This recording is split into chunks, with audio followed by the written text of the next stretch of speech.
Hi everyone, welcome to this video. Myself Archit Shivam. आज हम आपको क्लास 11th का वन शॉट फिजिक्स का chapter first unit dimensions and measurement पढ़ाएंगे। इस वीडियो में मैं आपको एक एक पेज ऐसे सामने रख दूंगा और उसको अच्छे से एक्सप्लेनेशन करूंगा। पहले पेज में ये है unit and dimensions. Unit dimensions हमें पढ़ना है। उसके पहले मैं आपको बता देता हूँ फिजिक्स। फिजिक्स क्या होता है? फिजिक्स स्टडी ऑफ नेचर होता है, जिसके लिए हम मैथमेटिकल एनालाइज करते हैं, जिसमें इसमें एक्सपेरिमेंट होता है, जिसका हम इंस्ट्रूमेंट में यूज करते हैं, जिसके लिए हम मेजरमेंट के लिए यूज करते हैं। सबसे पहली हेडिंग क्या है हमारी? Physical quantities. Any any quantity which can be measure using physical instrument. कोई भी क्वांटिटी जो होती है फिजिकल, उसे हम मापने के लिए जिस चीज़ का उपयोग करते हैं उसे हम फिजिकल क्वांटिटी कहते हैं। जैसे यहाँ पर हमारे पास फिजिकल क्वांटिटी 6 प्रकार की हैं। पहला length, temperature, current, voltage, time, speed. And instrument की बात करें, जैसे हम जिसके लिए यूज़ करते हैं, जैसे मतलब लेंथ के लिए हम क्या यूज़ करते हैं? Metre scale. ये क्या है? इंस्ट्रूमेंट है। और टेम्परेचर के लिए हम क्या यूज़ करते हैं? जैसे थर्मोमीटर।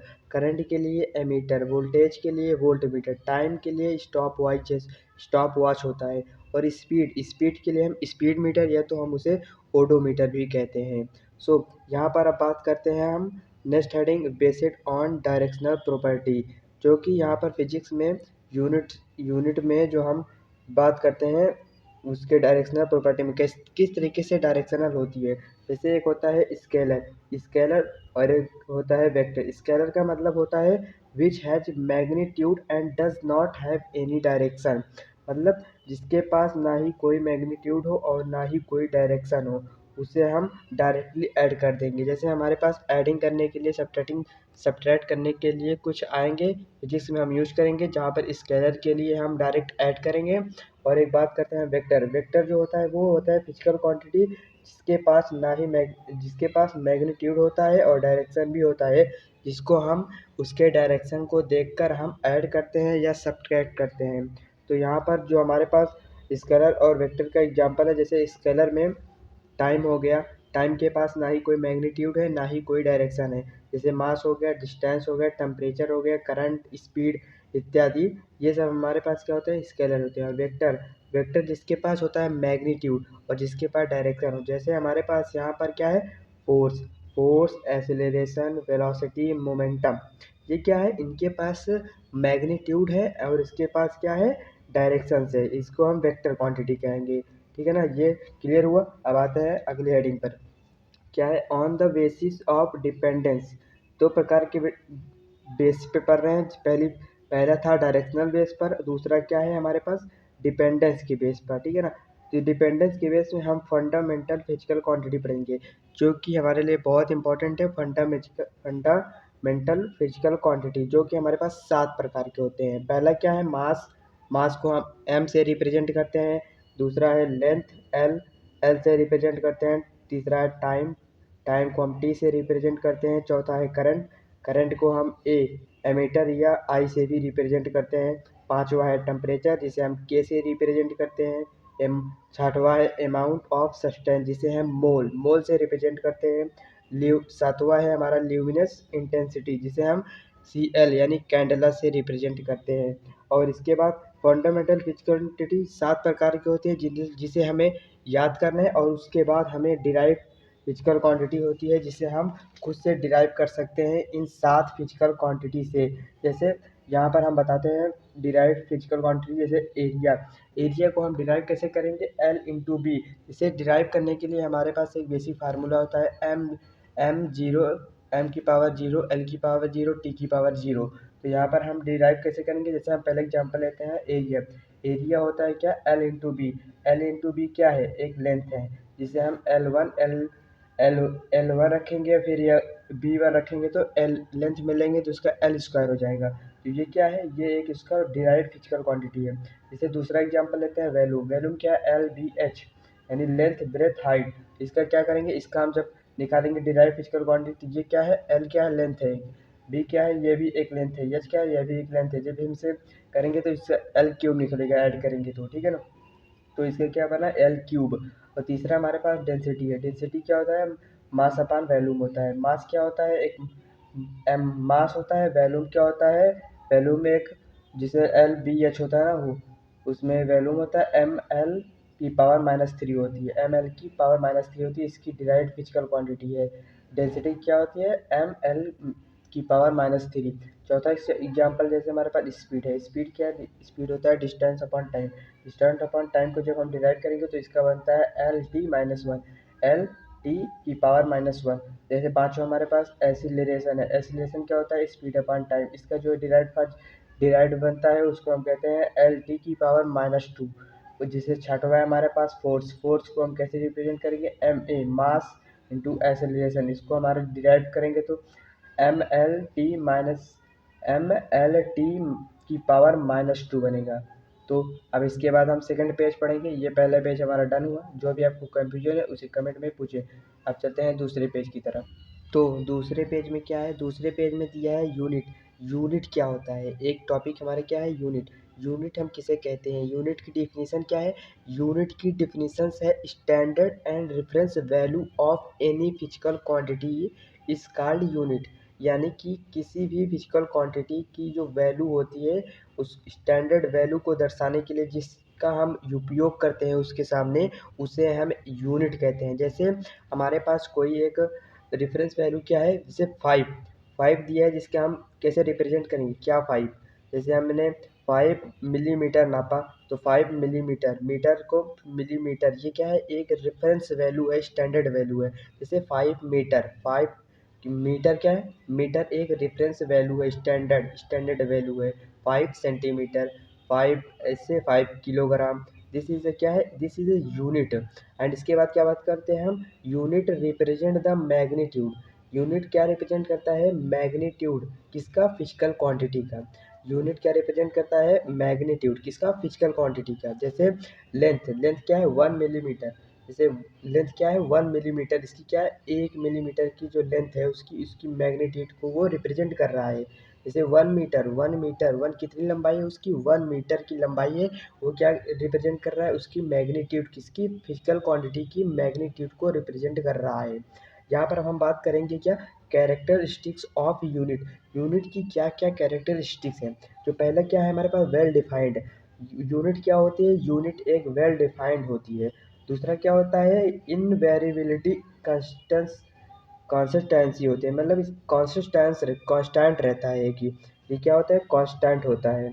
और तीसरा क्या होता है, रिप्रोड्यूसिबिलिटी क्या होता है। रिप्रोड्यूस मतलब इसे हम बढ़ा सकते हैं, घटा सकते हैं, बढ़ा सकते हैं। चौथा क्या होता है, कन्वीनियंस इन यूज, इसके यूज करने में अच्छे होते हैं, मतलब ये कन्वीनियंस होते हैं।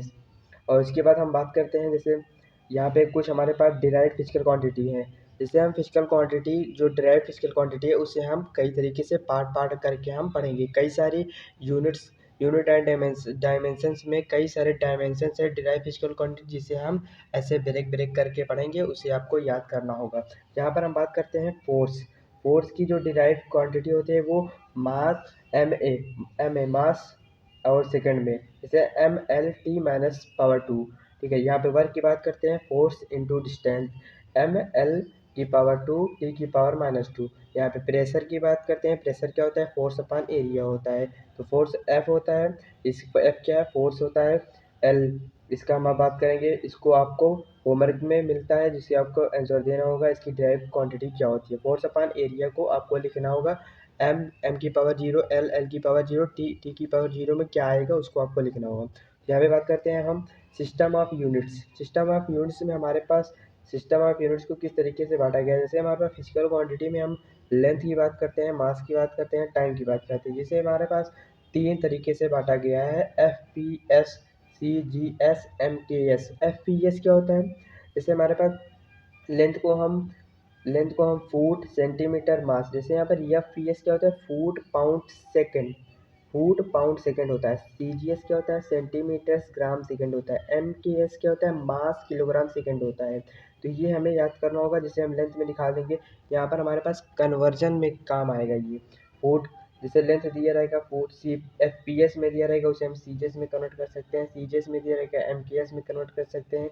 तो कन्वर्ट करने के लिए हमारे पास ये फुट पाउंड सेकंड को हम जैसे सेंटीमीटर ग्राम सेकंड में कन्वर्ट कर सकते हैं। तो ये बाद में आएगा, इसे आपको लर्न करना होगा। तो आगे बात करते हैं हम सप्लीमेंट्री यूनिट्स। सप्लीमेंट्री यूनिट्स क्या है? सप्लीमेंट्री यूनिट्स में हमें दो दो चीज़ पढ़ना है। जैसे पहला पढ़ना है हमें एंगल और दूसरा पढ़ना है सॉलिड एंगल। तो एंगल की बात करते हैं वहाँ पर, यहाँ पर एंगल की बात करेंगे, जैसे एक सर्कल होता है, सर्कल में आर्क और आर्क लेंथ और उससे जो बनता है सेक्टर, उसके जो सेक्टर बनता है उसका जो थीटा होता है, वो थीटे को हम कैसे डिराइव कर, थीटा कैसे निकालते हैं? थीटे को निकालने के लिए हम आर्क लेंथ अपॉन रेडियस कर देते हैं तो थीटा निकल जाता है। यहाँ पर यूनिट ऑफ जो एंगल होता है वो थीटा रेडियंस में निकलता है। जो थीटा निकलेगा वो रेडियंस में निकलेगा। रेडियंस क्या होता है? रेडियंस एक होता है, it is the angle at centre of sector whose arc length is equal to the radius of circle. तो यहाँ पर जो एंगल होता है वो सेंटर ऑफ सेक्टर होता है, सेक्टर का जो सेंटर होता है उसके आर्क लेंथ का इक्वल होते हैं, रेडियस के इक्वल होते हैं, उसे हम रेडियंस कहते हैं। जैसे यहाँ पर रेडियंस जो होता है, जैसे एंगल एट सेंटर, जो सेंटर सर्कल के सेंटर पर जो जिसका रेडियन होता है वो 360 डिग्री का 2 पाई रेडियन होता है। 360 डिग्री को 2 पाई रेडियन कहते हैं, 180 डिग्री को पाई रेडियंस कहते हैं। यहाँ पर हम बात करेंगे relation between degree and radian. जैसे हमारे पास यहाँ पर क्वेश्चन कई सारे आएंगे, डिग्री को रेडियन में कन्वर्ट करना एंड रेडियन को डिग्री में कन्वर्ट करना। यहाँ पे हम बात करते हैं कुछ डिग्री की, जैसे 30 डिग्री है, 30 जैसे हमें किसी भी डिग्री को अगर रेडियन में कन्वर्ट करना है तो हमें पाई बाई 180 से डिवाइड करना होगा। ये आपको याद कर लेना। कोई भी डिग्री अगर दिया है, अगर आपको रेडियन में कन्वर्ट करना है तो पाई बाई 180 से आपको डिवाइड करना होगा। ओके, और जब हमें कोई भी रेडियन रहेगा इसको हमें अगर डिग्री में लाना है तो 180 बाई पाई करना होगा। क्या करना होगा? 180 बाई पाई, तो हम उसे डिग्री में ला सकते हैं। तो यहाँ पर आप कुछ लिखे हैं जिसे आपको याद कर लेना या तो आप पढ़ लेना। जैसे 30 डिग्री को हम रेडियन में निकालना है तो कैसे करेंगे? पाई बाई 180 से करेंगे तो पाई बाई 6 रेडियन आ जाएगा। 45 डिग्री को पाई बाई 180 से करेंगे तो पाई बाई 4 रेडियन आ जाएगा। 60 डिग्री को करेंगे तो पाई बाई 3 रेडियन। इसी प्रकार से लिखा है हमारे पास 7 टू। यहाँ पर हम बात करते हैं अब आगे चल के तीसरे पेज में। तो इस तीसरे पेज में क्या लिखा है? तीसरे पेज में लिखा है, जैसे मैंने बताया था कि रेडियन में कैसे कन्वर्ट करेंगे, रेडियन को कैसे डिग्री में कन्वर्ट करेंगे। तो 1 रेडियन में 180 बाई पाई से डिवाइड करेंगे तो हम उसे रेडियन को डिग्री में कन्वर्ट कर सकते हैं। तो यहाँ पे कुछ एग्जांपल लिखे हैं, जैसे 3 पाई बाई 4 रेडियंस को अगर हम 180 बाई पाई से डिवाइड करेंगे तो 3 पाई बाई 4 को हम क्या लिखते हैं? 135 डिग्री होता है। अब पाई बाई 6 रेडियन को वो पाई बाई 180 से डिवाइड करेंगे तो क्या होगा? 30 डिग्री होगा। तो ठीक है, इसको आपको याद कर लेना होगा कि कैसे हम रेडियन को डिग्री में कन्वर्ट करते हैं और डिग्री को रेडियन में। तो अब बात करते हैं हम conversion to minute and second. Minute और सेकंड को कैसे हम कन्वर्ट करेंगे। तो जैसे 1 डिग्री लिखा होता है, उसमें 1 डिग्री में कितने मिनट होते हैं? 60 मिनट होते हैं। ये आपको याद करना होगा कि 1 डिग्री में 60 मिनट होते हैं और 1 मिनट में 60 सेकंड होते हैं और 1 सेकंड में 60 पल होते हैं। तो फिर कैसे डिनोट करते हैं इसे, ये हमने यहाँ पे लिखा है, तो आप उसे देख लेना। डिग्री को डिग्री में कैसे लिखते हैं, डिनोट करते हैं। सेकंड को मिनट को कैसे एक ऊपर से ऐसे कर देते हैं और सेकंड को 2 बार ऐसे कर देते हैं। तो यहाँ पर हम बात करेंगे सप्लीमेंट्री यूनिट्स की बात कर रहे थे, एंगल पहला पढ़ा था और अब हम यहाँ पर दूसरा बात करेंगे सॉलिड एंगल। तो यहाँ पर जो सॉलिड एंगल होता है, यहाँ पे हम 3D एंगल्स और एपेक्स ऑफ कोन, मतलब जो जैसे कोन यहाँ पर अब बना होगा, कोन के जो सबसे नीचे वाला कोन जो एकदम कोना सा होता है उसे हम एपेक्स बोलते हैं। और जो दो लाइन से कोन के दो लाइन के बीच का जो एंगल बनता है उसे हम सॉलिड एंगल कहते हैं, जो कि 3D एंगल में दिख रहा होगा सॉलिड एंगल। तो यहाँ पर हम बात करेंगे सॉलिड एंगल का जो सॉलिड एंगल जैसे निकालना होगा तो उसे हम कैसे निकालेंगे? एरिया अपान आर स्क्वायर, यानी कि रेडियस का स्क्वायर करेंगे। और जिसको रिप्रेजेंट कैसे करते हैं? ओमेगा, ओमेगा से रो रो रो, जैसे रो कैसे होगा? एरिया पर आर स्क्वायर। यूनिट क्या होता है इसका? स्टेडियंस होता है। क्या होता है? स्टेडियंस। तो यहाँ पे यहाँ पर हम कन्वर्जन ऑफ यूनिट्स की बात करेंगे अब नेक्स्ट टॉपिक से। यहाँ पे कन्वर्जन ऑफ यूनिट्स में हमें कुछ चीज़ें याद करना होगा। जैसे 1 सेंटीमीटर में 10 mm होता है, 1 मीटर में 100 सेंटीमीटर होता है, 1 सेंटीमीटर में 1/100 मीटर होता है। तो यहाँ पर हम बात करेंगे नंबर यूनिट। नंबर यूनिट यहाँ पे कांस्टेंट होगा, मतलब कन्वर्जन ऑफ यूनिट में नंबर यूनिट जो होता है वो कांस्टेंट होगा, नॉट चेंज, चेंज नहीं होगा। चेंज ओनली क्या होगा, उसकी यूनिट होगी डिफरेंट डिफरेंट तरीके से। तो जैसे हमें यहाँ पर बात करते हैं, जैसे यहाँ पे लिखा था 1 सेंटीमीटर को हम 10 mm लिख सकते हैं। यहाँ पे 1 सेंटीमीटर को 10 mm लिख सकते हैं। यहाँ पर क्या चेंज हुआ, सिर्फ उसकी डिफरेंट डिफरेंट यूनिट चेंज हुई, ना कि उसकी कांस्टेंट वैल्यू। तो ओके, अब हम यहाँ पर आगे टॉपिक पर बात करेंगे सम इम्पॉर्टेंट डिफिनेशन, जो कि यहाँ पर है speed of light. Speed of light क्या होती है, 3 × 10⁸ मीटर प्रति सेकेंड होती है। यहाँ पर हम अगला बात करेंगे light year. Light year, 1 year की लाइट ईयर की स्पीड क्या होती है, 9.5 × 10⁻15 मीटर होती है।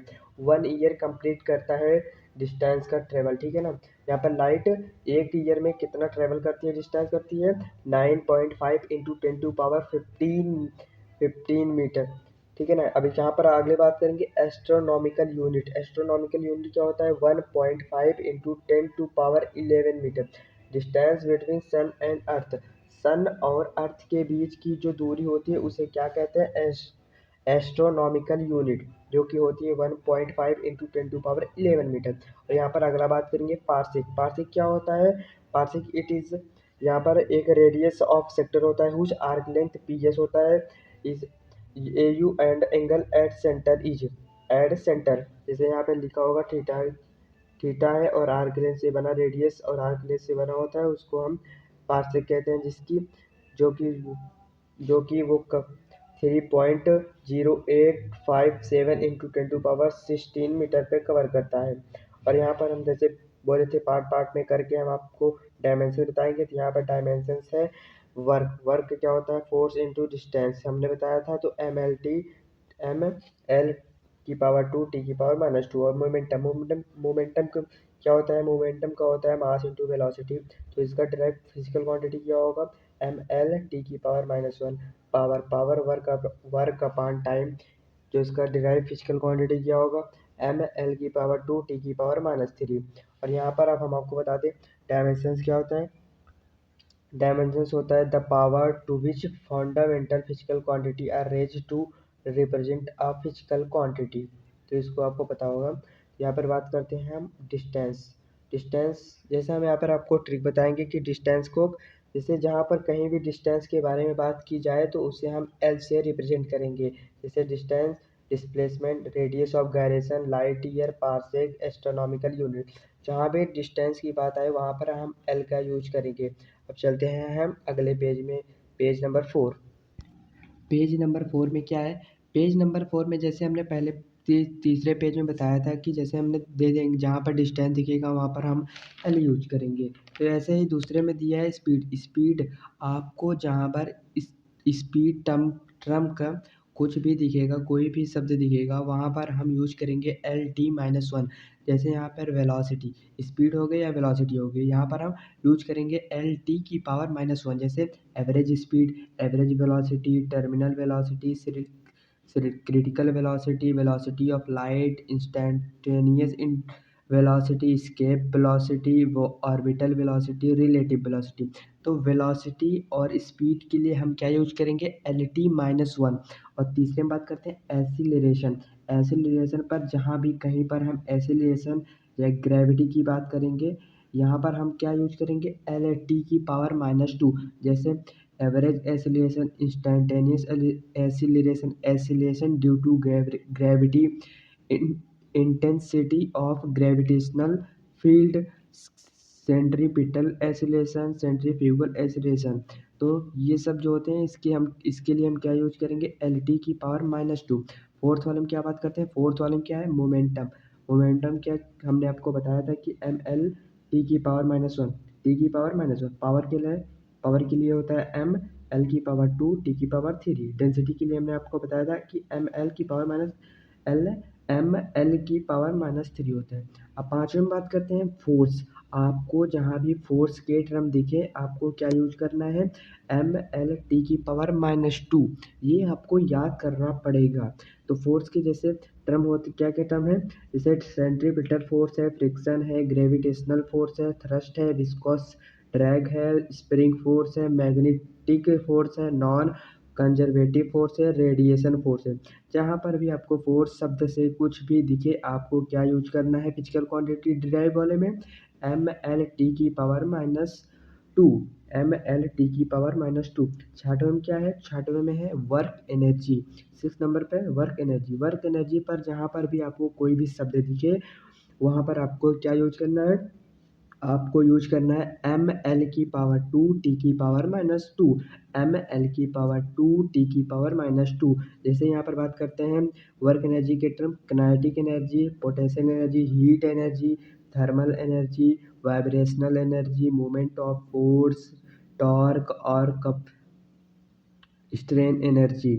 तो यहाँ पर 7वें नंबर पे क्या बात करते हैं, प्रेशर। प्रेशर और स्ट्रेस से आपको कुछ भी दिखेगा तो वहाँ पर आपको क्या यूज करना है, एम एल की पावर -1 टी की पावर -2, एम एल की पावर -1 टी की पावर -2। जैसे प्रेशर हो गया, स्ट्रेस हो गया, young modulus, bulk modulus, shear modulus, energy density, इसके लिए आपको एम एल की पावर -1 टी की पावर -2 यूज करना है। और एक बात बता दें आपको कि किसी भी ट्रिग्नोमेट्रिक एंगल का डायमेंशन जो होता है वो जीरो होता है। जैसे एम की पावर जीरो, एल की पावर जीरो, टी की पावर जीरो, ट्रिग्नोमेट्रिक एंगल का डायमेंशन जीरो होता है। तो यहाँ पर नेक्स्ट हेडिंग क्या है, principle of homogeneity. Principle of homogeneity क्या होता है कि हम अलग अलग जो फिजिकल क्वांटिटी पर सब्ट्रैक्ट करेंगे या एडिशन करेंगे या मल्टीप्लिकेशन करेंगे या डिवाइड करेंगे, इस चीज़ को हम जो करते हैं related to, we can relate to same physical quantity with plus minus divide multiply equal greater than less than greater than equal to less than equal to, इन सब को जो हम करते हैं इसको हम क्या बोलते हैं, प्रिंसिपल ऑफ होमोजेनिटी। जैसे हमें यहाँ पर पहला क्वेश्चन दिया है, यहाँ पर इस तरीके से प्रिंसिपल ऑफ होमोजेनिटी पे कई सारे क्वेश्चन आते हैं जो कि हमने पहले लिखा है। जैसे x equal to a plus b plus t b t plus c t का स्क्वायर प्लस डी टी का होल क्यूब। तो यहाँ पे जो क्यूब दिया है यहाँ पर हम क्या, इसको हम फाइंड आउट करेंगे कौन कौन सा जो फिजिकल क्वांटिटी है फिर डिराइव करके इसे हम निकालेंगे। जैसे यस क्या है, यक्स एक लेंथ होता है, टी क्या है टाइम है, ए निकालना है, बी निकालना है, सी निकालना है, डी निकालना है। तो हमें एक्स दिया है लेंथ है, टी दिया है टाइम है, इसके बाद हमें डिराइव करके इसे प्लस माइनस करके निकालना होगा। तो ये जो क्वेश्चन है ये क्वेश्चंस हमने आपको दिए हैं जो आप जे मेंस के हैं, जे एडवांस के हैं। आपको 5वें पेज में और 6वें पेज में इन 5वें 6वें को आपको देखना है, आपको समझना है। तो अब चलते हैं हम 7वें पेज पर। इस पेज में दिया है कि कुछ डायमेंशंस है, जैसे surface tension, spring constant, Boltzmann constant. Surface tension क्या क्या होता है, एम टी की पावर -2। स्प्रिंग कांस्टेंट क्या क्या होता है, M T -2। Bolt Boltzmann constant क्या होता है, इसे हम के बी से डिनोट करते हैं, बट इसका डिराइव्ड फार्मूला होता है एम एल की पावर 2 टी की पावर -2 के की पावर -1। और यहाँ पर कुछ और जैसे डायमेंशन, जैसे ग्रेडियंट टर्म्स आएगा। ग्रेडियंट का क्या होता है कि एल टी -1 होता है, और इसके जैसे टर्म्स है जैसे velocity gradient, temperature gradient, pressure gradient, potential gradient, energy gradient, force gradient. और दूसरे में बात करते हैं, दिया है कुछ time R C L by R under root L सी।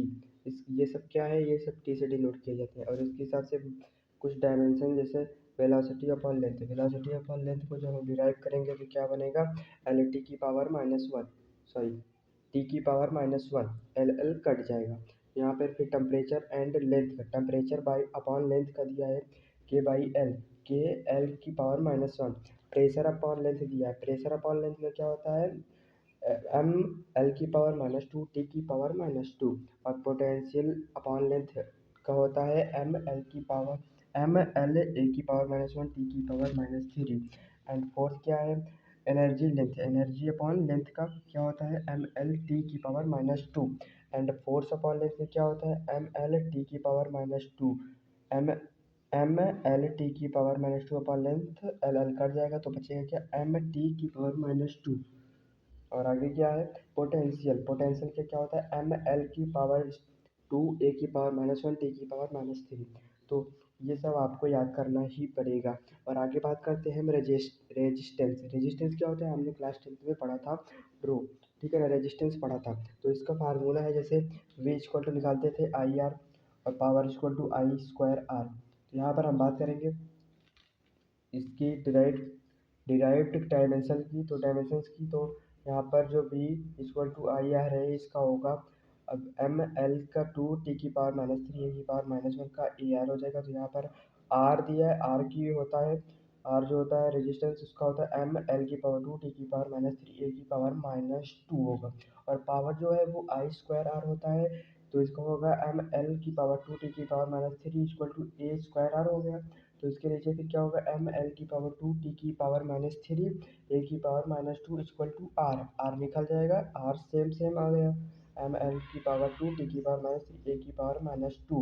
ये होता है रेजिस्टेंस का dimensions derive formula, derived dimension, ठीक है। तो यहाँ पर आगे बात करते हैं कैपेसिटेंस सी से डिनोट करते हैं, इसका है R comma C equal to time C equal to t/m l की पावर 2 t⁻³ a की पावर -2। तो सी कैपेसिटेंस का फार्मूला डायरेक्ट डायमेंशंस बनेगा m की पावर -1 l की पावर -2 t की पावर 4 a स्क्वायर।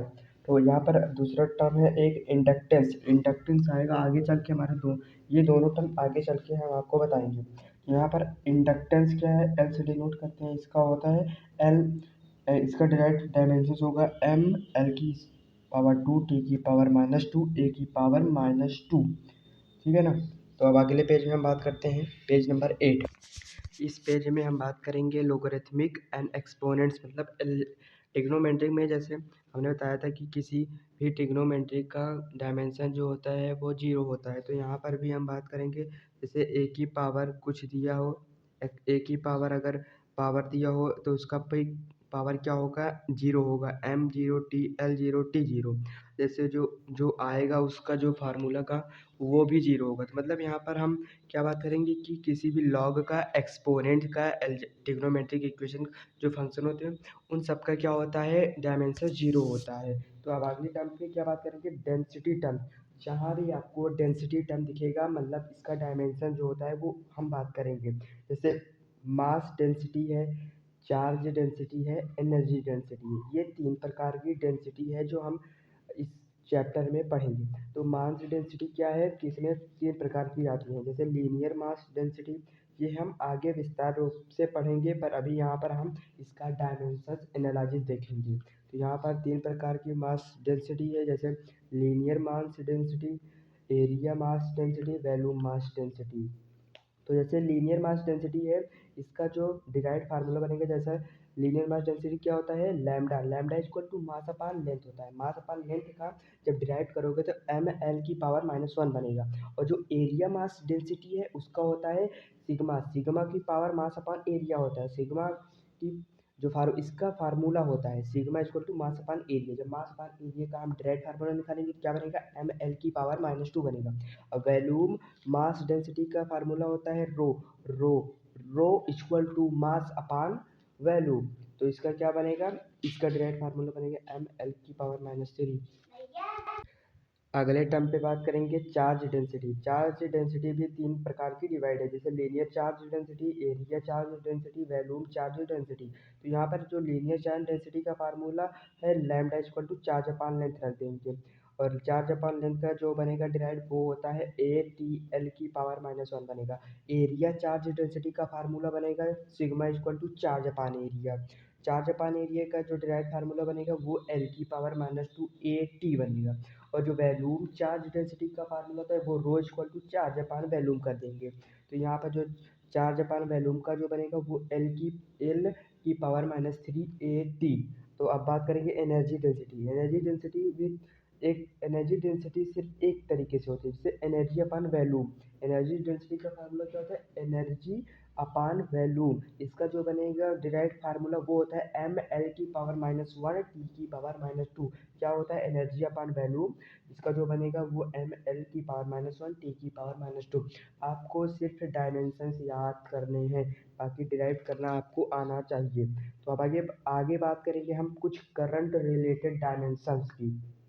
तो करंट क्या होता है, करंट को हम ए से डिनोट करते हैं, आपको बताया था। चार्ज, जैसे करंट क्या ए से डिनोट करेंगे, इसका जो डायमेंशन बनेगा वो ए बन जाएगा। चार्ज चार्ज जो होता है वो I equal to Q upon T होता है। क्यू अपान टी को जब हम डिराइव करेंगे तो क्या बनेगा, ए टी बनेगा इसका डायमेंशन। चार्ज का याद कर लो, ए टी। और वोल्टेज पोटेंशियल कुछ भी हो, इसका जो फार्मूला बनता है वो वर्क अपान क्यू बनता है। तो इसका डायरेक्ट फार्मूला बनेगा एम एल की पावर टू टी की पावर माइनस थ्री ए की पावर माइनस वन। और इसके बाद हम बात करेंगे रेजिस्टेंस। रेजिस्टेंस का फार्मूला क्या होता है, रेजिस्टेंस मतलब होता है वर्क अपान टाइम होता है। वर्क अपान टाइम मतलब P equal to potential energy होता है, P equal to I square R होता है। तो इसका जो पी होता है पोटेंशियल होता है वो वर्क अपॉन टाइम होता है। वर्क अपॉन टाइम का डायरेक्ट फार्मूला क्या होता है, एम एल की पावर टू टी की पावर माइनस थ्री होता है। तो यहाँ पर हम रेजिस्टेंस की जो बात करेंगे, रेजिस्टेंस का डायमेंशन होता है एम एल की पावर टू टी की पावर माइनस थ्री ए की पावर माइनस टू। अब बात करते हैं हम, जैसे बताया था आपको कि कैपेसिटेंस कैपेसिटेंस आएगा। तो कैपेसिटेंस का फार्मूला होता है time upon resistance. Time upon resistance का फार्मूला होता है, इसका जो डायमेंशन बनेगा वो एम की पावर माइनस वन टी की power minus two four four A two बनेगा। और जिसके बाद इंडक्टेंस आएगा। इंडक्टेंस का क्या एल से डिनोट करते हैं, इसका जो होगा वो एल, हिंट थोड़ा सा है, एल बाई आर उसका होता है formula. L by R equal to T होता है यल। तो इसका जो सिंपल से याद कर लो डायमेंशन क्या होता है, इंडक्टेंस का होता है एम एल की पावर टू टी की पावर माइनस टू ए की पावर माइनस टू। इसके बाद हम बात करेंगे रेजिस्टिविटी। रेजिस्टिविटी क्या होता है, रेजिस्टिविटी होता है rho equal to R A by L. Rho A R A by L होता है। तो इस R equal to rho L by A पढ़े होंगे ना। रेजिस्टिविटी क्या होता है, R equal to rho L by A. तो इसका जो फार्मूला होता है रेजिस्टिविटी का वो होता है एम एल की पावर थ्री टी की पावर माइनस वन टी की पावर माइनस थ्री ए की पावर माइनस टू। सो अब अगले पेज में बात करते हैं हम। यहाँ पर लिखा है कंडक्टेंस वन बाई आर होता है। जैसे हमने आपको बताया था कंडक्टेंस क्या होता है, वन बाई आर होता है। यहाँ पर लिखा है कंडक्टिविटी वन बाई रो होता है, बस आपको ये पता होना चाहिए। यहाँ पर कुछ डायमेंशंस और बात करेंगे हम, जैसे यूनिवर्सल ग्रेविटेशनल कांस्टेंट होता है जी। इसका जो डायमेंशंस फार्मूला होता है वो क्या होता है, एम की पावर माइनस वन टी की पावर थ्री एल की पावर थ्री टी की पावर माइनस टू। क्या होता है, जी इक्वल टू एम की पावर माइनस वन टी की पावर एल की पावर थ्री टी की पावर माइनस टू होता है। ठीक है ना। अब यहाँ पर बात करेंगे हम यू नॉट क्या आता है। यू नॉट एक टर्म्स है, जैसे परमिटिविटी। परमिटिविटी क्या होता है, एम की पावर माइनस वन होता है, एल की पावर माइनस थ्री होता है, टी की पावर फोर ए स्क्वायर। तो ये होता है परमिटिविटी।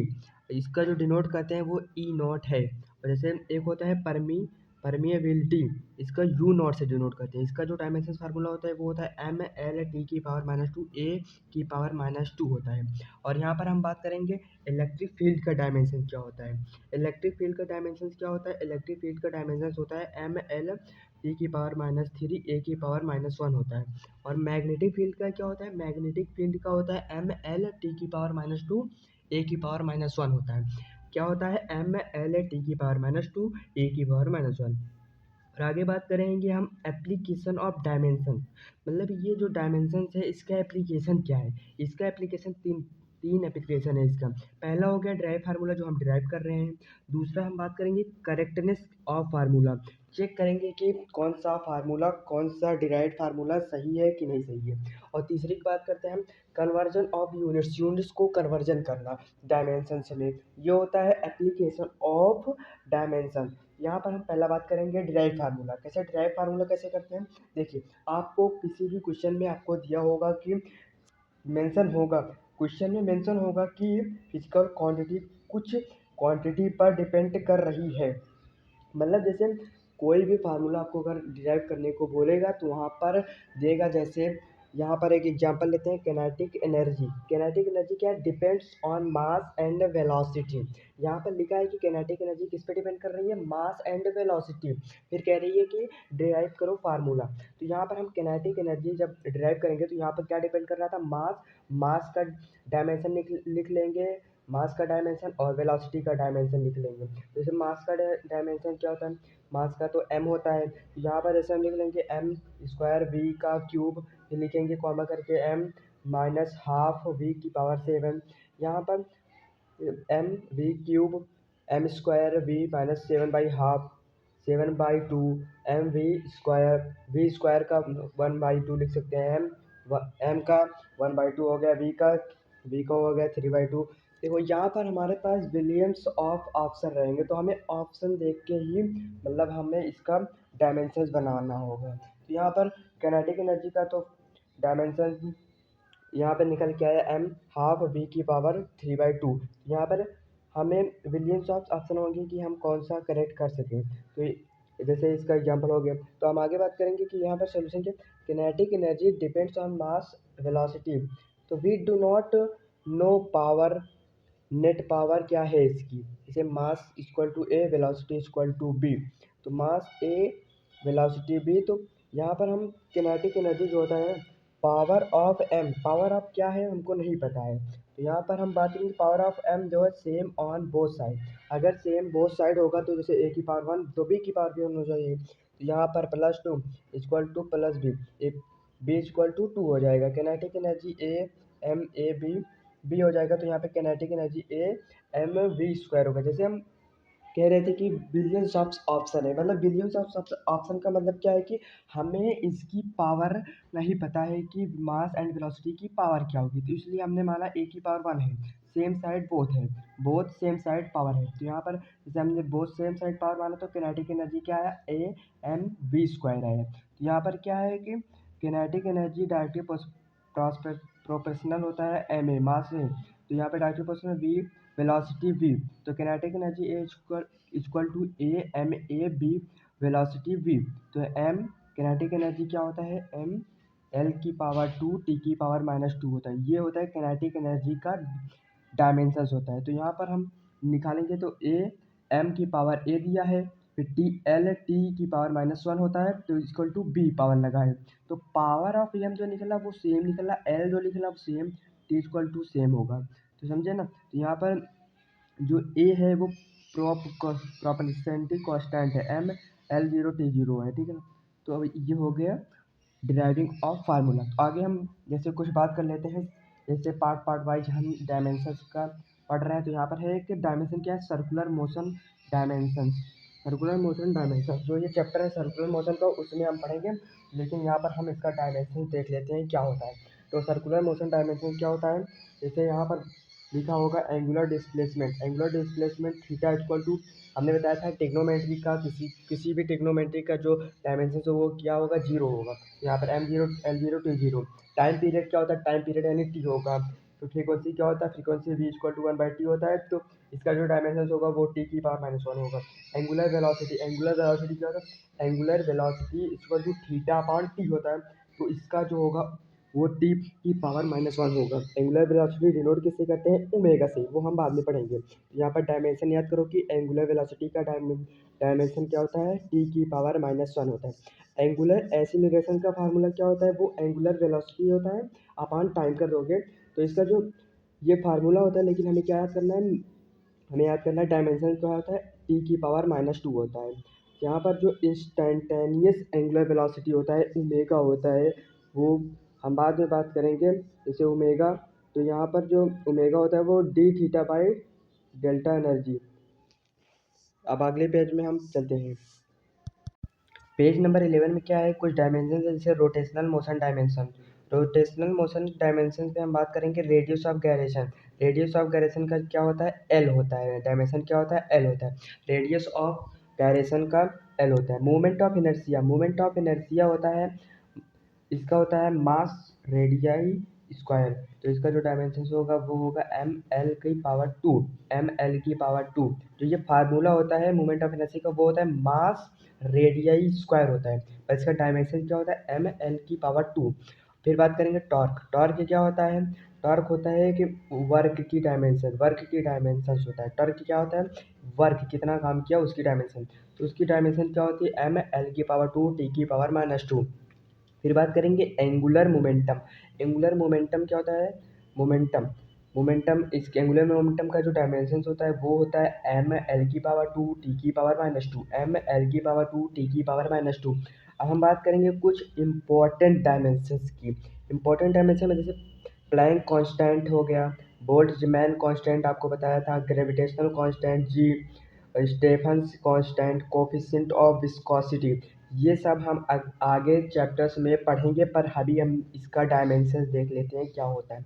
जैसे प्लैंक कांस्टेंट का क्या होता है, वो होता है ml⁻²t⁻⁻1।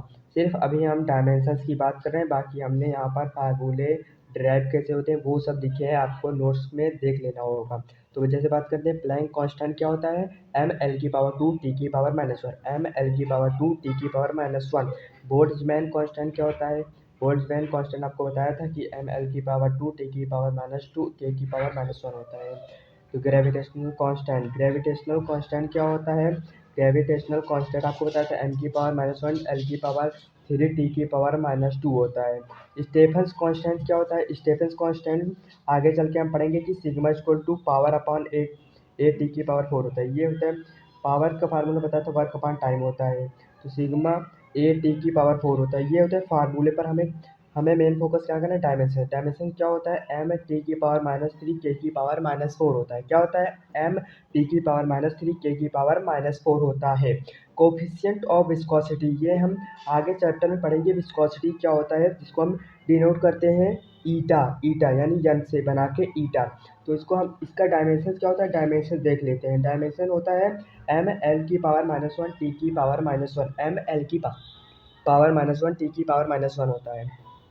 और यहाँ पर एक इम्पॉर्टेंट बता दो कि हर कांस्टेंट डायमेंशन लेस नहीं होता है। जैसे यहाँ पर जैसे कोई भी डायमेंशन ट्रिग्नोमेट्रिक इक्वेशन है, मतलब यहाँ पर यह पाई 1 दिया है, 2 डिग्री 3 1/4, इस सब का जो होता है m0 t0 l0 होता है। तो यहाँ पर जैसे लेकिन बात करते हैं ग्रेविटेशनल कांस्टेंट की हो गया, यहाँ पर बोल्ट्जमैन कांस्टेंट, इतने कांस्टेंट पढ़े, इन सब का कुछ ना कुछ डायमेंशंस होते हैं। तो इसीलिए कह रहा हूँ कि हर कांस्टेंट डायमेंशन लेस नहीं होता है। तो यहाँ पे physical quantity which is a unit less must be dimension less.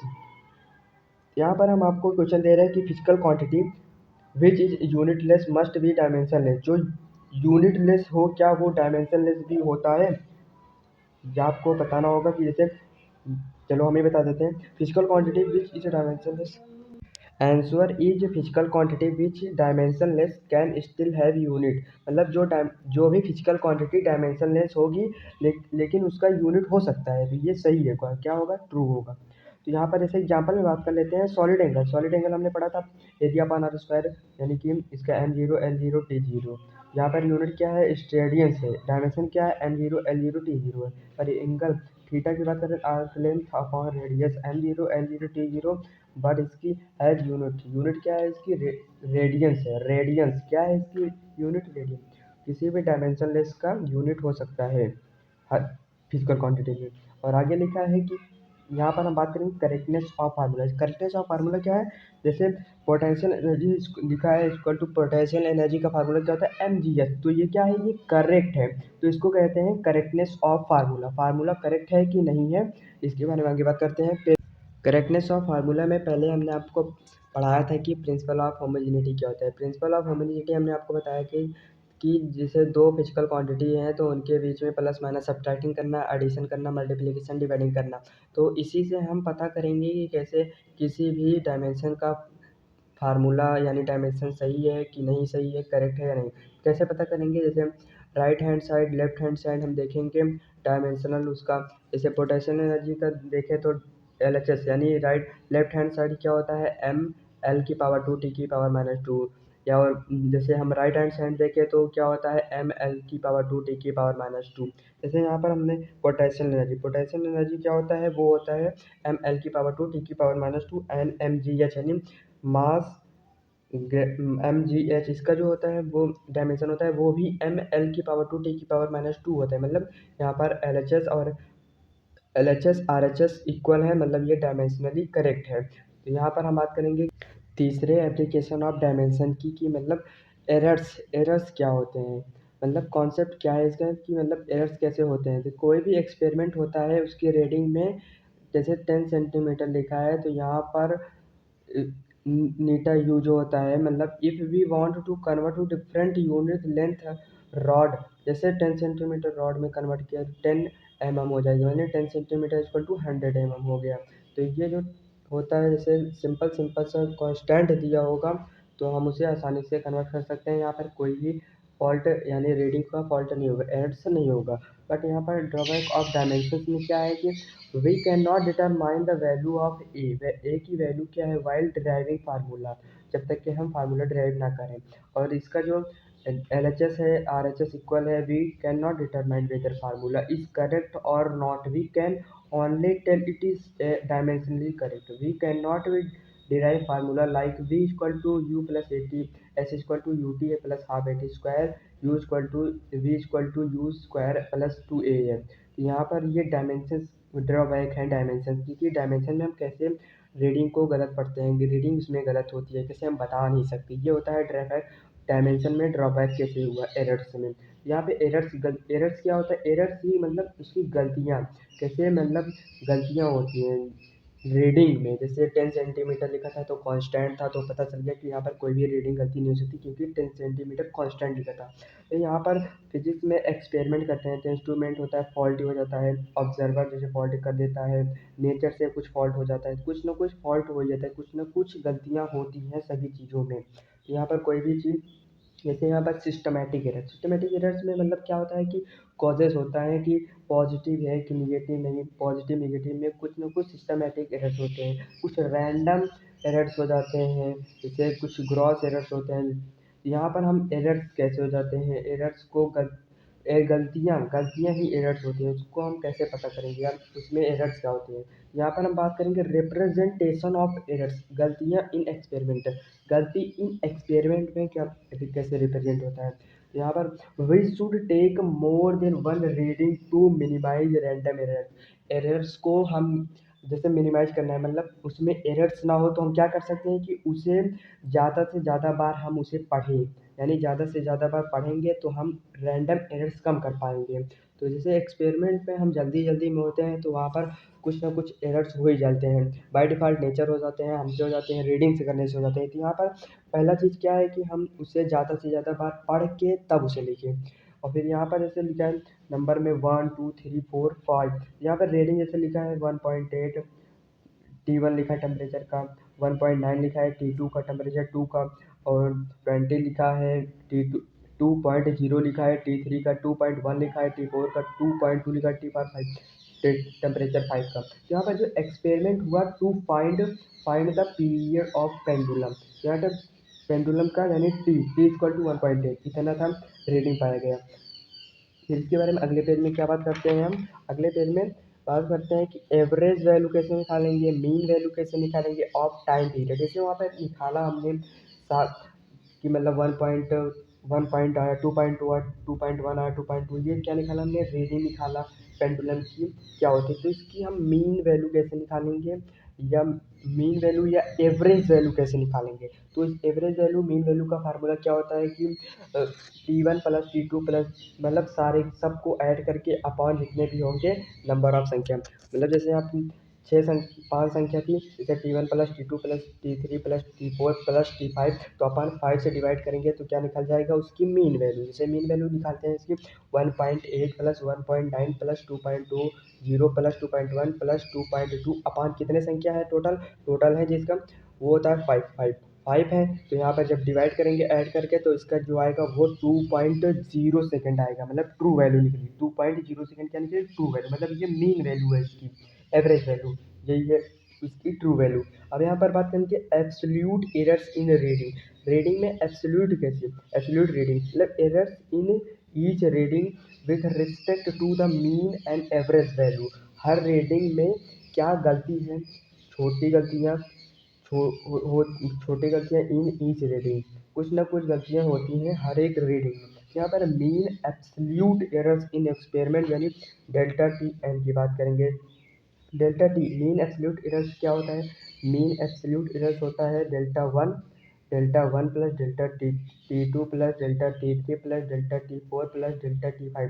वही हम जो निकाले थे एक्सपेरिमेंट करके पेंडुलम का टाइम पीरियड उसी करेंगे। डेल्टा T1 में क्या, डेल्टा T1 प्लस करेंगे, डेल्टा T2 प्लस करेंगे, डेल्टा T3 प्लस करेंगे, डेल्टा T4 डेल्टा T5 को प्लस करके अपॉन जितनी पूरी टोटल 5 संख्या थी तो 5 से डिवाइड करेंगे तो इसका जो निकलेगा वो होगा ये 0.112, ये क्या है, मीन एब्सोल्यूट एरर। इसको हम रिपोर्ट करेंगे योर आंसर जैसे टाइम पीरियड में T T plus minus minus plus करके डेल्टा टी इक्वल टू क्या करेंगे, एवरेज या प्लस मीन वैल्यू को निकालेंगे। 2.0 प्लस माइनस 0.112, ये क्या है कि हम average value plus mean value को जो हम ऐड करेंगे, तो ऐड या सब्ट्रैक्ट करेंगे तो जो फ्रैक्शनल एरर निकलेगा डेल्टा T1/T निकलेगा।